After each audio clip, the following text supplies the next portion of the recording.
Pan Indian సినిమాను ఇండియాకు పరిచయం చేసిందే మన హీరోలు.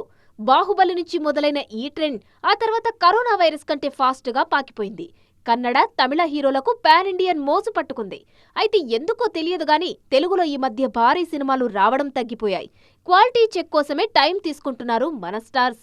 పాన్ ఇండియా బ్రాండ్ తో కంటెంట్ లేని సినిమాలు విడుదల చేస్తూ పోతే చివరికి ఆ బ్రాండ్ ప్రమాదంలో పడిపోతుందని ఇన్నాళ్లకు అర్థం చేసుకున్నట్లున్నారు. అందుకే రీషూట్స్ చేసైనా క్వాలిటీ అవుట్పుట్ ఇవ్వాలని ఫిక్స్ అయిపోయారు. చిరంజీవి విశ్వంభర, ప్రభాస్ రాజాసాబ్, తేజ సజ్జా మిరాయి లాంటి సినిమాల రిలీజ్ లేట్ అవ్వడానికి ఇదే కారణం.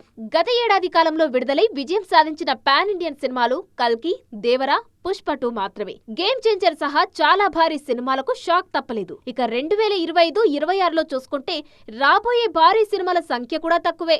మహా అయితే ప్రభాస్ నుంచి రాజాసాబ్, ఫౌజీ, ఎన్టీఆర్ నుంచి వాటు, రామ్ చరణ్ నుంచి పెద్ద సినిమాలు రానున్నాయి. పవన్ నుంచి హరిహర వీరమల్లు, ఓజీ రానున్నాయి. అయితే ఇప్పటి వరకు పవన్ పాన్ ఇండియా సినిమాలు చేయలేదు.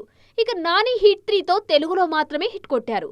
ఈ సమయంలో అందరి ఆశలు సెప్టెంబర్ 25న రానున్న బాలయ్య అఖండ 2, 2026లో రాబోయే ఎన్టీఆర్ డ్రాగన్, ప్రభాస్ స్పిరిట్ పైనే ఉన్నాయి. ఎలా చూసుకున్నా పాన్ ఇండియన్ హవా ఒకప్పట్ల లేదనేది కాదనలేని వాస్తవం.